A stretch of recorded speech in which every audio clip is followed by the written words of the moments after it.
Oh, we've got a monkey here and we've got a monkey there, and there's freaking monkeys popping up everywhere. You I want know, to know what love oh, is. come on, Ramon. I Oh, want you to speaking of monkeys. Oh, geez, guys. Geez, I just said it. That's Blaze featuring Gerideau and Take a Stand for Love as our bumper music tonight. Yeah, So, not what I was singing.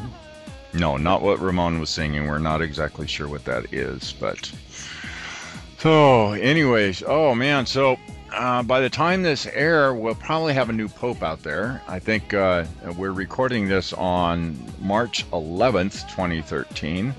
And I believe tomorrow, isn't that right, Ramon, that they're going to be doing their conclave? And I wasn't invited, so no, I wasn't either. But I'm a little heartbroken. you know, Ramon, back in the early 80s, actually, this is the late 70s. In the late 70s, I volunteered at a Franciscan monastery up in the San Juan Islands in Washington to help build a visiting priest house at a monastery.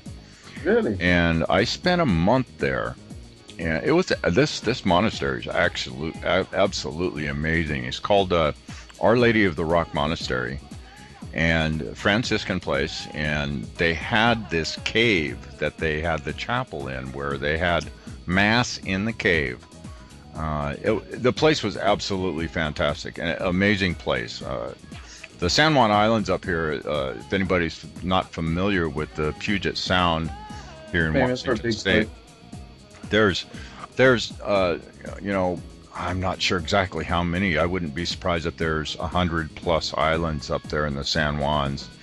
And the little island is so gorgeous, absolutely gorgeous. Talk about getting back to nature.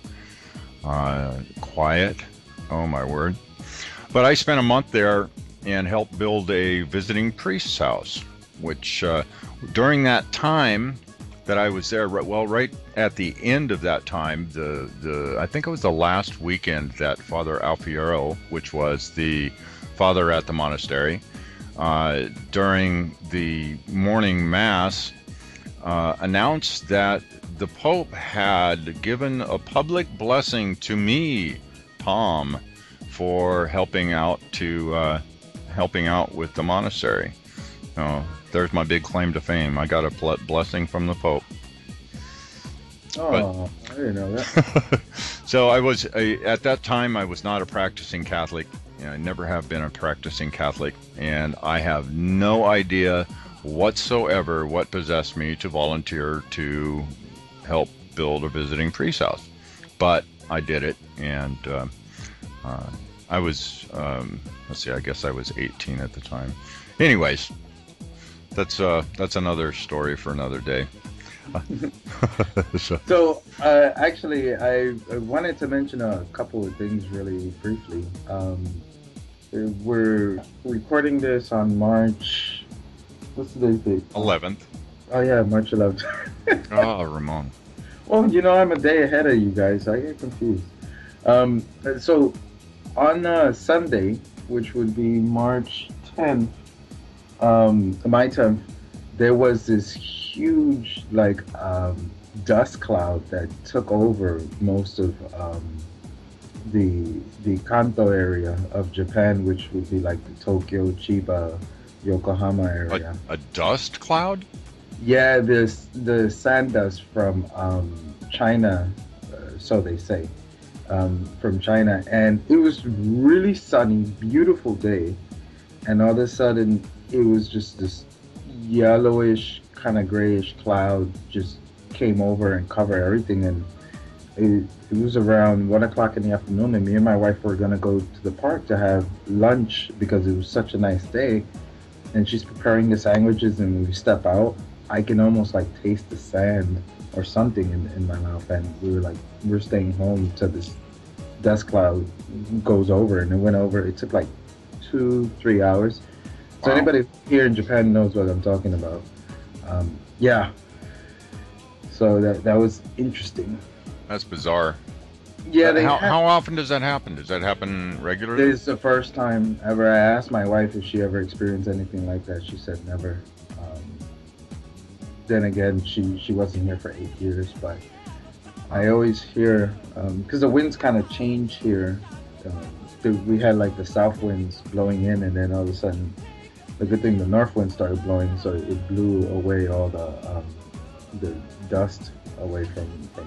You know, there's so many signs out there in the world today that, you know, pick your prophecy.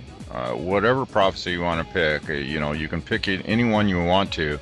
And there's some really bizarre event that is happening in these days that we're living that will reflect that event in some form or fashion, metaphorically at least. You know, this what's his name? The guy that did the prophecy on all the popes. Yeah. Oh God. That guy. Yeah, that guy. And anyways, I mean, here we are having the Pope, the you know, the quote unquote last Pope. It'd be really interesting if all the prophecies will line up in regards to that. Yeah. You know, it's there's just so much stuff going on in our days today that it's getting to the point where even if you're completely inside the box, you're being exposed to this stuff, and there's it's going to make people ask questions. You know, what is something really going on here? And, the other thing, Wednesday they had a warning in Western Japan about it's the first time I ever heard it. It's PM 2.5. That stands for particle micrometer. Oh, I can't remember. It's basically when you get a lot of particles in the air, and so according again, it was coming from the pollution from China. wow. Which I don't know if I believe 100%. It might be right from here, but I wanted to mention really quick, if anybody hasn't seen the TV show, normally I never talk about TV shows on the show, but if anybody hasn't seen the TV show Touch, especially people like Tom who like following numbers, it's an amazing show. Obviously, whoever wrote it really knows a lot about sacred geometry, and it's just amazing. So Touched. Ramon's suggestion for the week is watch the show Touched. Actually, it's John D. Riley's suggestion, so I just followed it, and I was just. I watched the pilot show for that and was pretty impressed. You know, I don't have TV, so I'll have to wait till it comes out on Netflix or something to catch it myself. So. Yeah. So I think we should, you know, you guys know you can catch us YouTube, Facebook, blah blah blah blah blah. For those of you who listen every week. And for those of you listening on YouTube, www.the100thmonkeyradio.com. And I'm excited to talk to our guest. Yes. We have Ann-gail Rose O'Grady, and she is a healer trained in many healing modalities, including Reiki, psychic laser therapy, hypnotherapy, including past life regression, rebirthing, and more. She's been doing individual Akashic readings for the past 15 years and began group readings in 2010, which are the basis of her Honest to God series of books.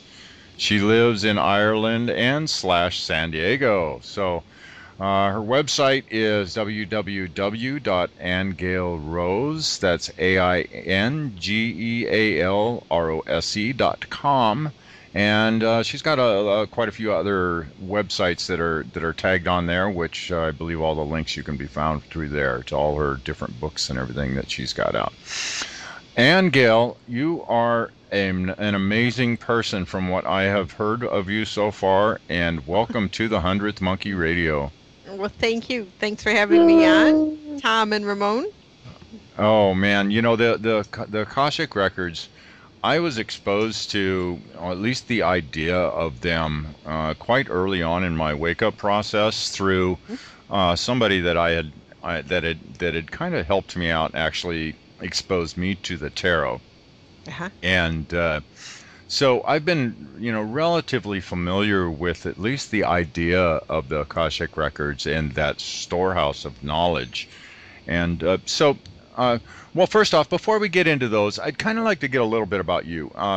What got you into this in the first place? I mean, did you get the proverbial 2x4, or what I happened in did. your wake-up process? I did get the proverbial 2x4, but I was 19 when it happened to me.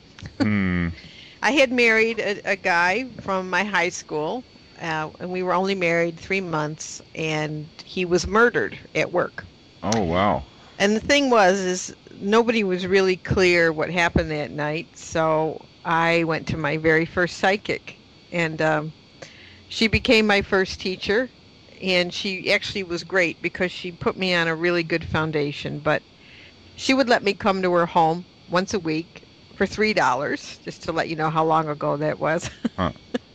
And I asked her anything I wanted, and she answered me. And at the time, it was a lot about life after death and angels and planes of existence. And she knew a little bit of white magic, so she taught me how to do a few white magic rituals.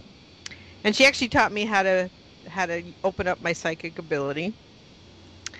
So I moved around quite a bit after that, and I just became interested in the tarot. You mentioned the tarot, but I gravitated toward it very naturally and taught myself to read the cards.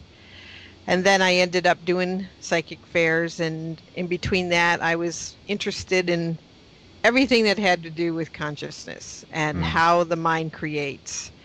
So I got into rebirthing. I loved Sandra Ray and Leonard Orr, and I loved the whole idea of physical immortality, which ever since I was a child, I knew we weren't supposed to die. I could never figure that out, why we were dying. And then I got into the Course in Miracles, and I meditated every day. And that's really when I got into the records. I spontaneously found myself in my own library from time to time. But it seemed to always have a purpose to it.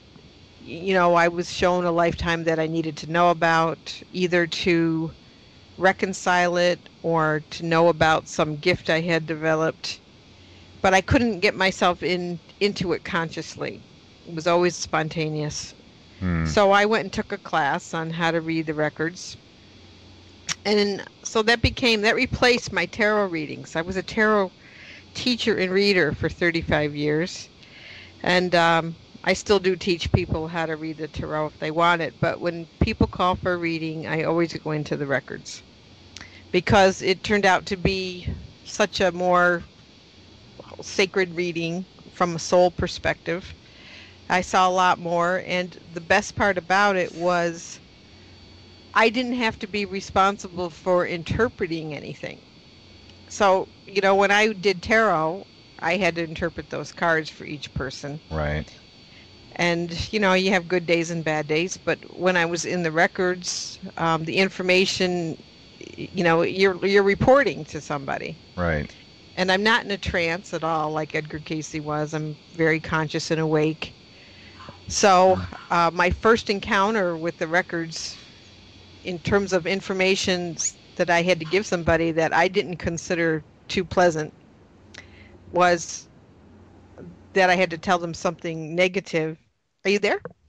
Yeah, we're here. Okay, I muted. My chihuahuas were barking at the neighbors. I didn't know if I lost you. Okay. But, I said to myself, well, I can't tell this person this information because it was a bit negative. And the voice I heard said, well, we're not giving you the next piece until you tell them this piece. So that is the way it comes in. It comes in little bits of information. So, but then I had a dream one night also where these two female beings came to me, and they had me drink some type of liquid. And when I did, next thing you know, I was in what I call a liquid silver train underneath all these tunnels underneath the earth. It was going at hyperspeed. And they took me underneath the platform of the Great Pyramid of Giza, and they said, wait here. And next thing you know, I was in some sort of a crystal city. I don't know how I got there. But they told me I was going to be a healer and that I was part of the Rainbow Bridge. And up until that point, I had not done any healing work, but I woke up in the morning and my hands were burning. And I had a girlfriend who called me that day and said she was a Reiki master, and she said she was told that she was to attune me to all the levels of Reiki for free. So I went through Reiki, but I never worked on anyone. Uh, I never had clients, but I would just get together with other practitioners and we'd share Reiki back and forth. And then one day, my fourth dimensional sight just turned on. I was working on somebody, and instead of seeing the person lying on the bed, I was seeing them in a past life with all their clothes on. And this particular person, I saw a Native American Indian dress on. She had a medicine pouch around her neck. And then the next person would lay down, and I'd see that they were a cop in another life, and they had a bullet wound in their chest, and it was still bleeding.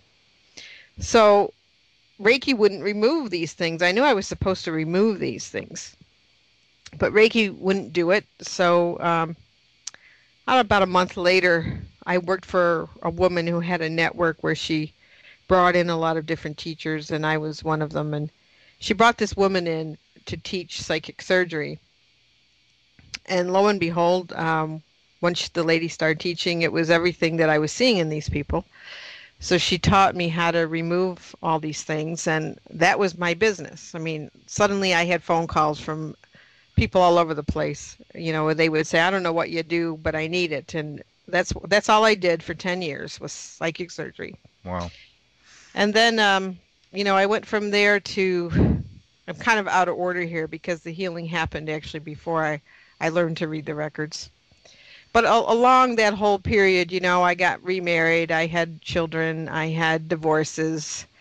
So there was lessons, of course, in relationships and abuse and all sorts that were interwoven into that.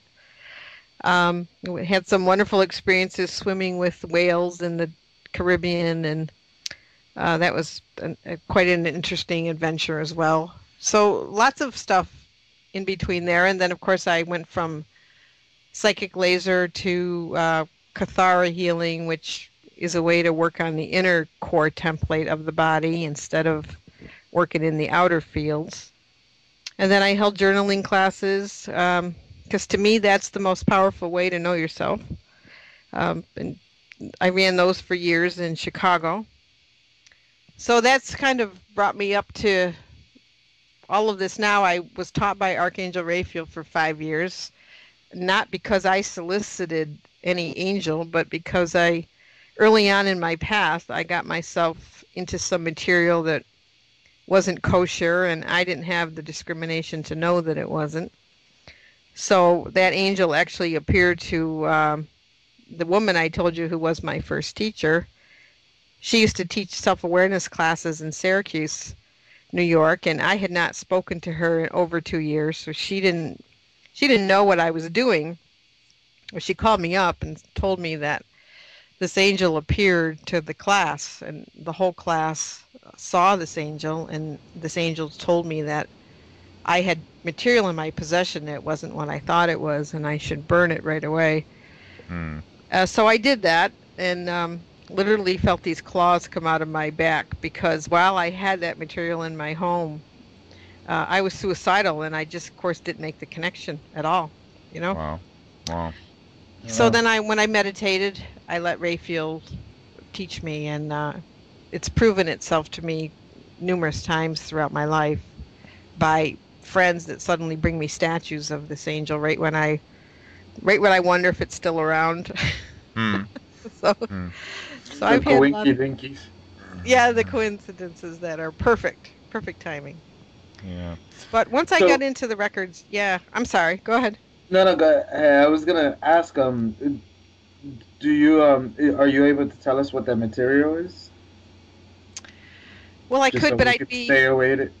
Yeah, I'd be saying something about another person who's still promoting that particular stuff. So I don't know if I want to be responsible for that across the airwaves, if you know what I mean.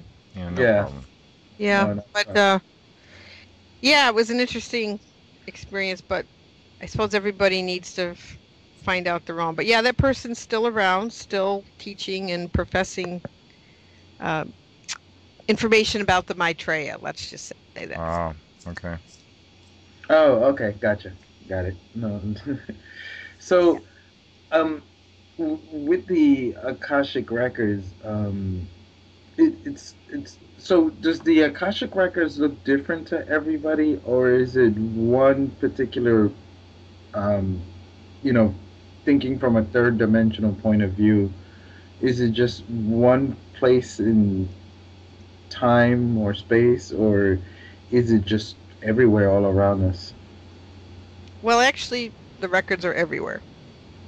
They're throughout all creation, and even though the word Akasha is a Sanskrit word that means ether, and it does imply that there's this library in spirit, but really what I find is that the library is everywhere because creation is everywhere, and so that means that the history of life could be found in the cells of your body, it could be found in the tree outside or the rocks, or in meditation in a certain place in spirit. Certainly I've had the imagery of walking into a library and pulling out my own book, but that's not the way it is for me now. I experience it as this field of all that is, and everything is in it. And so, I just think it's free to everybody, everywhere. It's just it's just a matter of if you want to know, if you want to focus on that. So Right. that's my experience of it, that it really is the record of all of creation. And to me, that is everywhere. Now, I get plugged in, what I call getting plugged in, and I've always sensed that when I do plug into that source, that information, that I am tapping into that, what some people will term the super consciousness, or to me it's the Akashic records. It's all the same. It is. And the one thing that I've struggled with through the years is vetting the information that's coming through on how do I trust this? How do I know that this is not just me bringing just my wild random thoughts out? How did you vet this for yourself? How did you verify that what you were receiving was true and genuine information from the Akashic records? I mean, I've heard instances of people who have got supposed Akashic record readings from different practitioners and gotten completely different information from two different sources. And so to me that goes, there's a big red flag, okay? Especially when it comes down to some real basic fundamental things, that the questions that it's either black or white type answers, and you're getting one black and one white. That tells me then that one of them, or maybe both of them, aren't really accessing what they're claiming to access. So how did you vet that for yourself? How did you verify for yourself that what you were getting was genuine? Well, there's two answers to that, one personal and one group. But for personal readings, the verification, of course, comes from the receiver. Comes from the person you're reading, where they say that's absolutely right, that's absolutely true. In terms of reading some of their past lifetimes, of course, they can't verify that if they don't remember. Right. But what they will usually relate to is they'll see the theme that's running through their lives. So when I give a reading, I'll be shown 1 to 3 lifetimes usually, sometimes a lot more than that depending on who I'm reading, but I'll see 1 to 3 lifetimes that relate to the person's life now in terms of a soul theme or something that they're either working on or an ability that they've achieved that they need to be utilizing this lifetime. And so the person they always understand that. They always see the thread. It makes total sense to them. And I think that's my verification when they say that's absolutely right. I've always known I should do that. Oh, I love that area of the world, or I hate that area of the world, or Um, I dress up like a Japanese woman when they're Italian. Do you know what I mean? Right, right, right. So they'll see the commonalities and they'll see the themes. And I think the other thing too is the information is very practical. It's very balanced. It's not way off the charts where they can't connect to it, you know? And of course, if you imagine that you would have a mentor who would know you as a soul throughout your lifetimes, they would give you practical advice so that you can fulfill your soul contract. Something that you can do something with. Something you can do something Right. with. Yes. Yeah. Now, some of that advice is a stretch for people, like if somebody's in their 60s and the guidance is that they haven't lived their highest path, so go back to college, you know? Right. They have no. So that's how I verify it in the personal readings, is that the person relates, and the other thing about when you're in the records is that the person will always leave feeling completely peaceful and uplifted. Okay, that is to me a common thing that's happened whether I'm in a personal situation or I'm with the groups. Now, when we've done the groups came about because it was 2010. You know, we were in a financial collapse. People were losing jobs. They were worried about 2012. They had all these questions. So we decided to have a group where they could come and ask those questions. So we opened up the records and just started asking those questions. And what happened was, I say that Source comes through directly because that's what it feels like to me. It just, in my heart, it feels like I'm talking to Source. And Source would be defined as an intelligence, a singular intelligence, but also the all that is. Right. So we were really astounded by some of the answers we were receiving, and people inevitably did ask about earth changes, and we were shown areas that were going to get certain things, and all those things transpired. But, you know, I don't do that anymore, even though people will ask in a private group, and I will tell them an update on what I see, but I don't put it in my books because, you know, I've learned a lot by being with Source about how consciousness creates. Right. So I'm real careful with what I present to people because I've been told things that I don't publish. Right, right. Yeah. Yeah, but I think for me, with the world events, certain things have transpired. You know, the truth that seems to come through, again, always leaves people much more empowered. It's very grounded. It's astounding at times, but yet you go, well, that makes sense. You know, it always seems to make sense. But I'm not somebody got to tell you, I'm not really great at dates. So if people says, well, what was the actual time period that such and such happened? And it's my own insecurity in bringing forth that information only because I was horrible in school and didn't pay attention to any of that because I wasn't interested. So I don't entirely, I'll throw out dates, but I honestly don't know if I'm in the right century, you know? Right, right, right. I'll describe clothing. I'm comfortable describing clothing and the surroundings of a place and things like that, you know. But to answer your question about why there are different interpretations, I've been asked this a lot by people, and I think it really has to do with the reader themselves in terms of what they can actually access. Right. And I think, unfortunately, there are some people who can't bring in, you know, when it comes to downstepping something, they may not be able to receive it in the clearest, most highest way.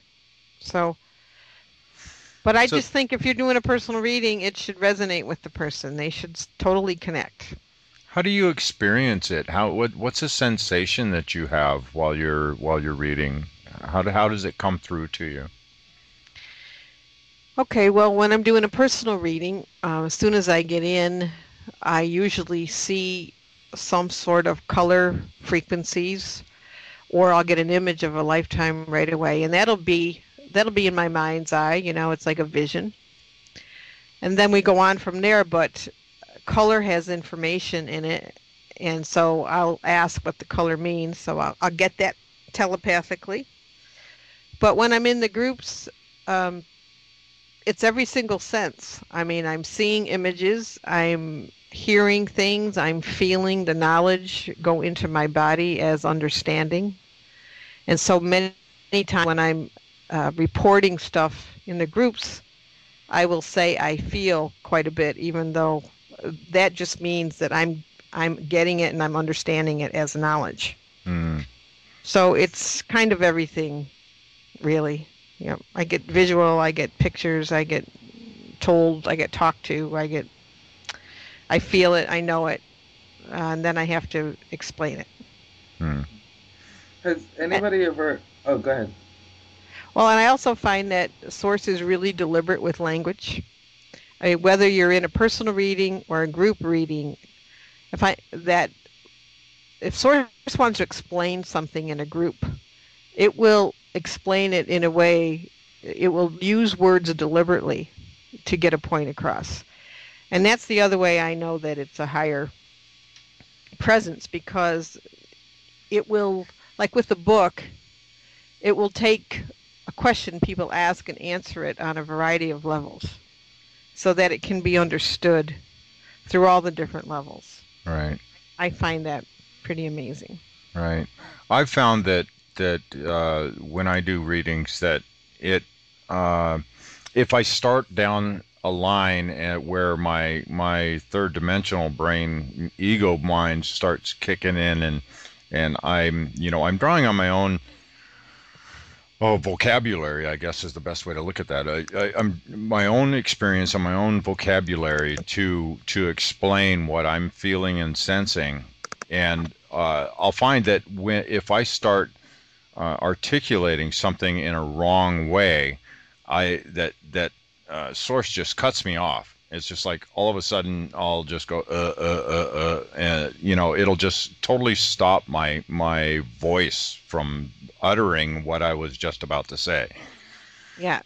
Yes. Yeah, so I find that's the first time that happened. That was one of the most remarkable experiences I had while accessing that information. Was that if I was going to say something wrong, and I knew immediately that I was going to say it wrong.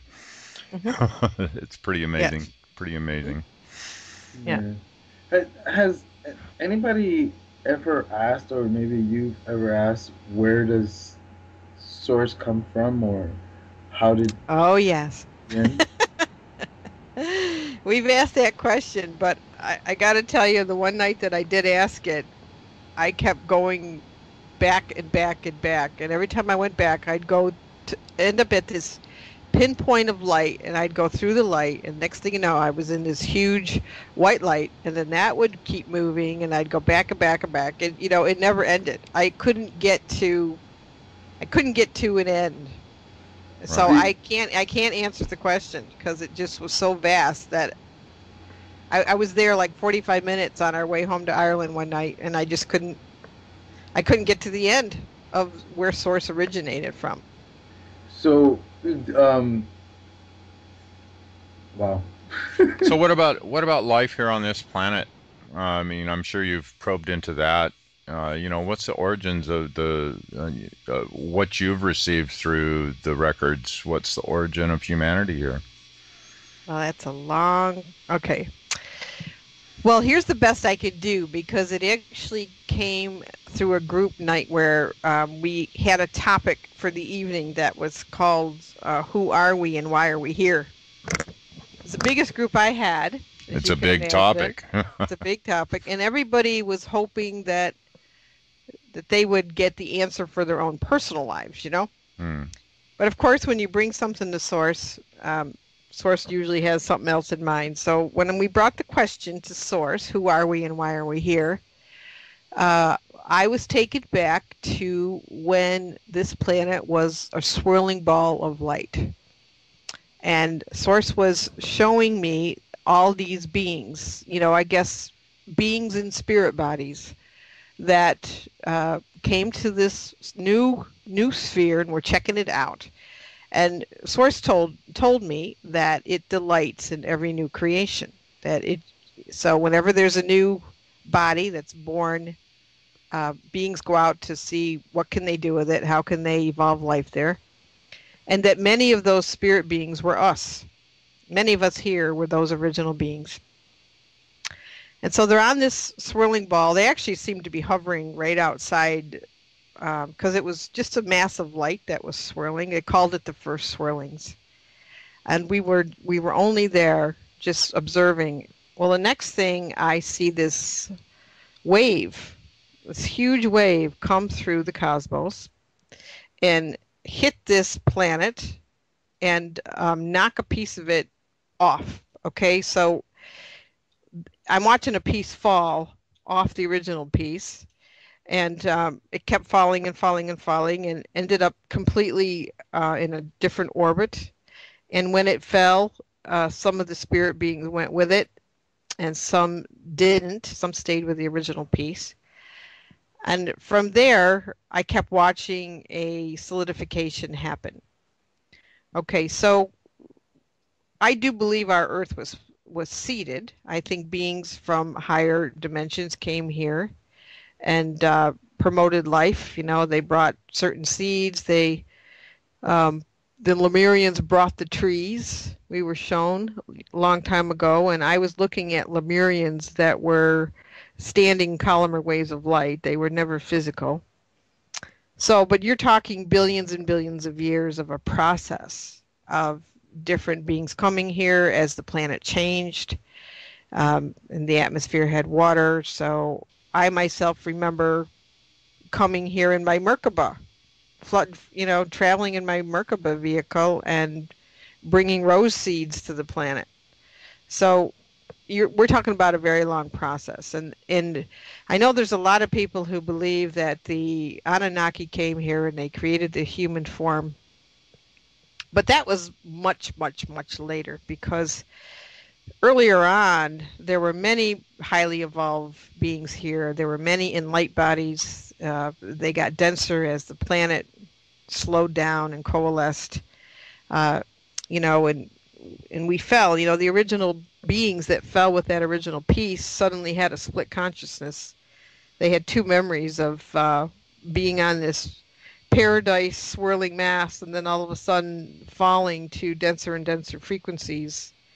So that's how we became polarized in our thinking. So consciousness plays a really huge part in the process of humanity and how it looks today, along with some genetic experiments that went on with creatures and animals in our long history.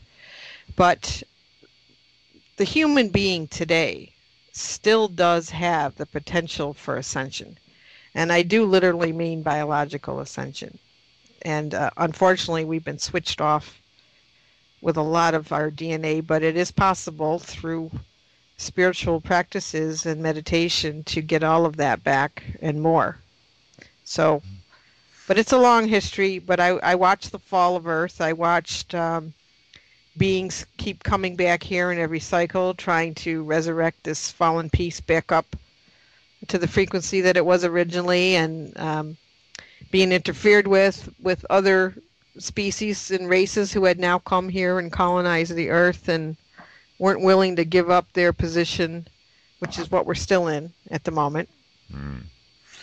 So it was a big thing, but it made perfect sense to us because we understood our split mind after that.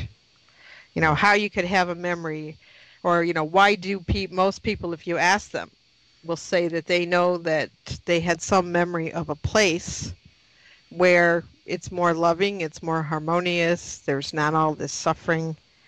And certainly probably 50% of all of my readings are people wanting to know when they get out of here and when they can go home, because they don't feel at home here and never did. So, we do have both polarities going on in our consciousness, and that's exactly what has to be fixed right now. We have to make a choice.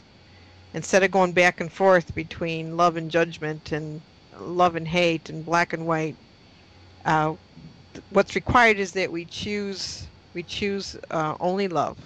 We choose only paradise. because we won't create it if we don't choose only that.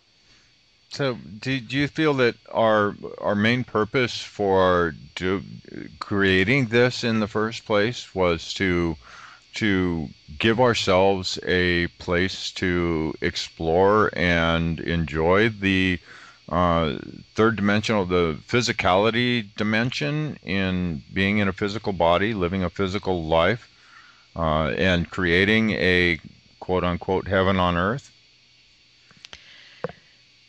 Well, I do think it's perfectly fine and okay to be here and create and explore and play as long as you want to. Okay, because certainly that is part of being in creation, that you can decide to take on a physical form and come into a dimension that's very tactile and sensory and experience all of that. And I think you are right in the sense that it does need to be said to people that there's nothing wrong with that. Okay, because many people think you have to give up the physical world and make your body completely meaningless and all of that in order to be spiritual. But I don't agree. I mean, sources told me that paradises and heaven on earth can happen and should happen. But I do think that ultimately, though, spiritually, that every planet is designed to evolve to become an eternal life planet. And that really does mean that all of the species evolve to eternal life where there is no death and where things can be translated to light and rematerialized at will. And I think that's every human's eventual goal, and they will achieve that. Everybody's to achieve that type of mastery. So, the beings that we were that were witnessing the creation of this planet, was that ability not there at that point? Did we have to go through this physical experience to be able to get to that point where we can do, and be those sorts of beings where we're able to manifest into the physicality at will? No, those beings were, well, they were in spirit. So you see, the whole process of having to go from physical to spiritual would not have applied because they were already spiritual. And they were already movable through the universe, and they were already creators. But you see, what does happen in creation is that, okay, so let me see how I can explain this.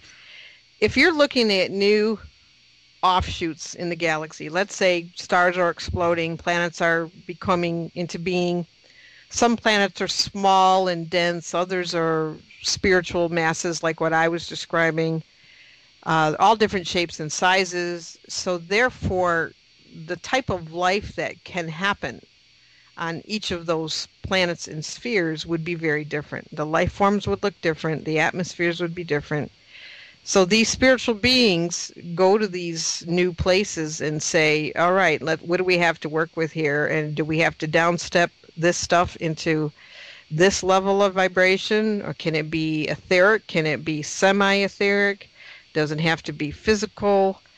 And so what happened to this earth is that it was initially a sphere of swirling, beautiful light, which we would consider, if it had been left alone and had never been hit by a cosmic wave, it probably would have slowed in its density, and it would not have been as dense as we are now. So we would not be, we'd still be probably more light-based beings. We wouldn't be physical, I don't think. It's not my feeling. But it's as the planet, this piece of the planet fell out of its orbit, and when it did, it got caught into denser vibrations, and so as it slowed, it became denser and denser. And that's what's happened here. And the life forms that we see functioning at the level that they do obviously are not awake. Okay, we're definitely not awake. Now, with the incoming, indigo children, crystal children, rainbow children, and on, it's proving that our species is changing. We are becoming more gifted. We are becoming more knowledgeable. These kids come in not only with exceptional gifts, but they have memory of their other lives. They're obviously more advanced than the human population has been. So they're showing us that we are evolving and we are changing. So, we're working our way back up now from this level of density where we have no memory of being light beings or even our past lives. Now, remembering your past lives it's only at the 4th level of DNA.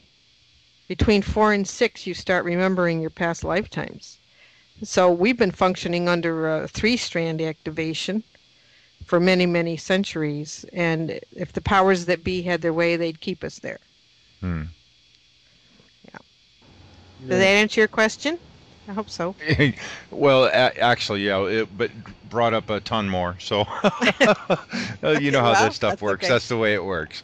That's Yes. the way it works. And I'm simplifying a process Right. that took billions of years, Right.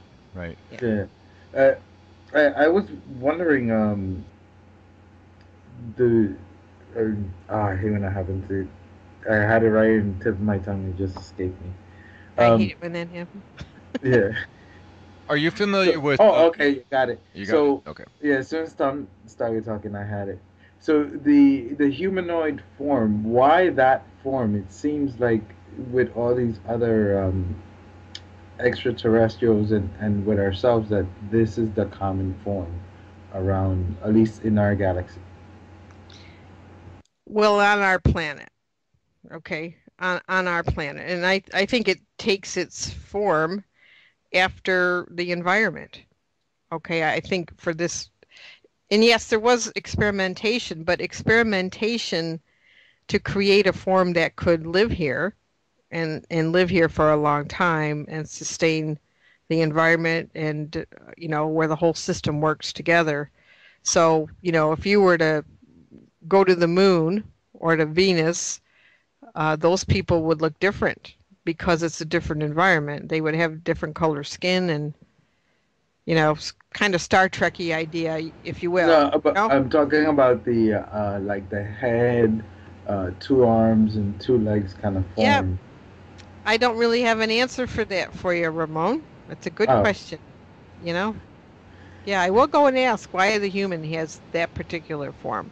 There's rumors that we used to have 6 fingers and 6 toes long ago, and there's actually skeletons that have been dug up for ages and ages. There's been skeletons that have been dug up that have the double rows of teeth and 6 fingers and toes and giants. Yeah, they're 8, 10, 12 feet tall. A lot more than that. They actually found a 22-foot skeleton somewhere not too long ago. Wow. But see, I want you to that's great that you brought that up, Tom, because it just shows that there was some digression. I mean, how did we go from being 22 feet to 18 feet to 12 feet to 6 feet to midget? I mean, how did all that happen? And, to me, it's a digression of the species, which means our planet changed, which means the atmosphere changed and life here changed. Because I do remember myself time periods where the light here was just filled with creative prana. And golden particles were in the air, and you don't see that now. Are you familiar with Blavatsky's work, The Secret Doctrine and Isis Unveiled? Not in detail. Now, I flipped through her stuff many moons ago when I was a youngin'. But what part do you want to mention? Well, her origin of life here, her ideas about the us being the 5th race, the way she describes the races being developed here. Yeah. First in just pure spirit, which is coinciding with what you've talked about so far. Is that's why I'm bringing this up. And then as we evolved along into the Lemurian and Atlantean days, we became those were really the first. That was the the fourth root race, and which had developed, a fairly decent linguistics and but was still heavily reliant upon third eye and telepathic communication.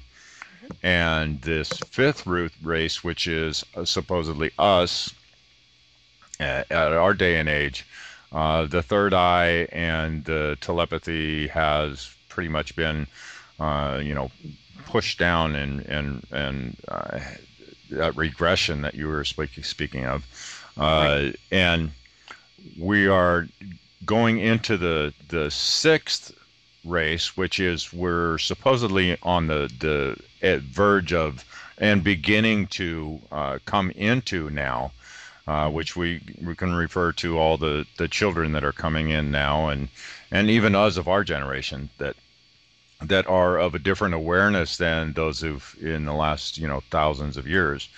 And our different gifts that are beginning to blossom on a much wider scale. Right.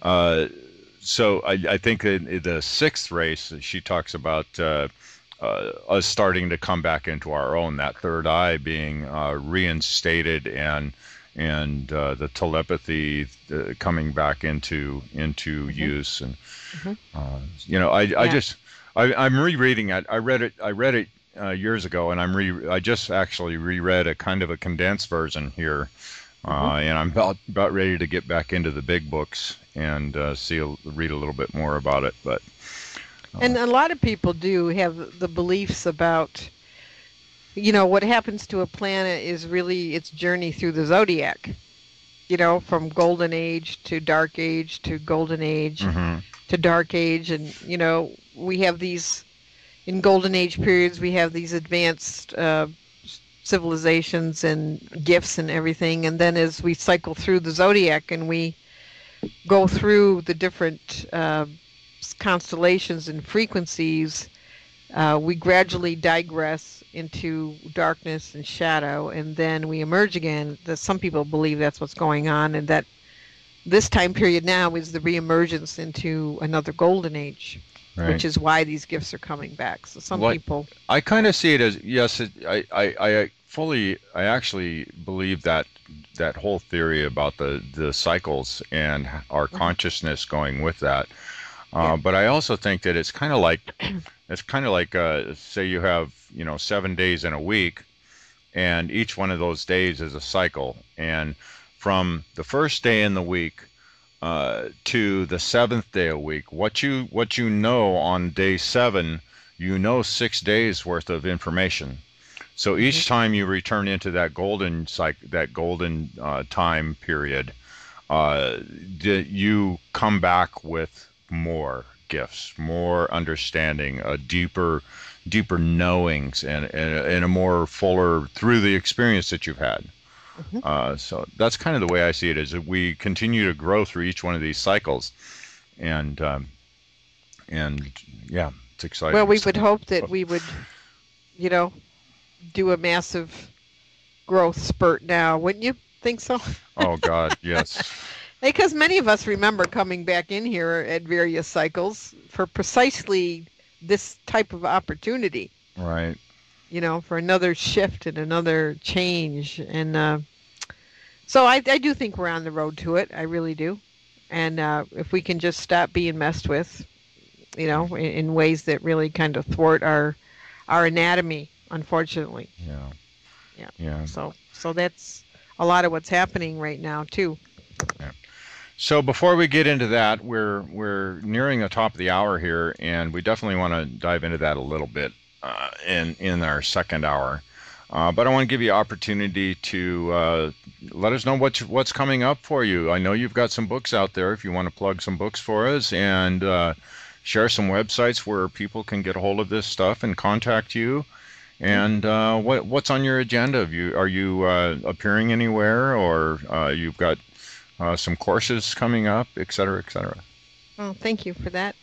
Well, they can, if they're interested in the current book, A Time of Change, they can go to atimeofchange.info and find it there. The new book will be, which is part 2 in the series, will be coming out in November, but it can be pre-ordered now. It's on Amazon for pre-order, but you can also go to thenatureofreality.info and pre-order that one. That'll be all kinds of questions people that have asked about reality and time and dimensions and love and dreams and all of that. So I'm also will be a keynote speaker at a conference in Minnesota in Mankato on April 5th, and that'll be a Friday night. So if anybody's in the Minnesota area, they may pop over to that. Aside from that, they can go to my website, aingealrose.com, AINGEALROSE.com, and they can order readings from there. There's a variety of podcasts and ebooks and all sorts of links. And then there is crop circle essences, which maybe I should talk about in the second hour. Oh, yes. People are okay. Okay. So that's it. Aside from that, I'm working on the second book in between the readings and helping people out in whatever ways that I need to, and taking care of family and all of that. But right now the focus is on the book.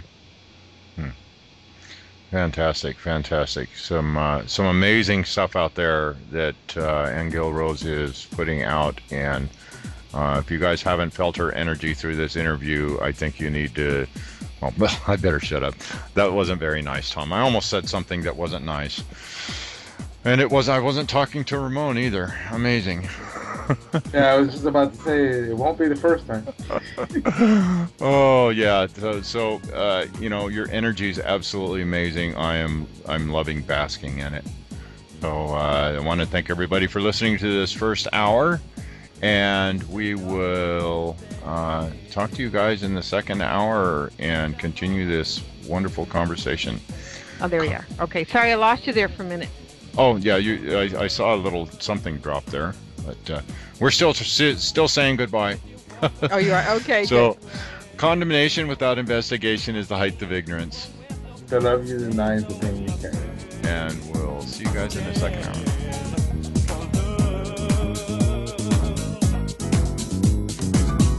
Solve the problems that divide the world of black and white.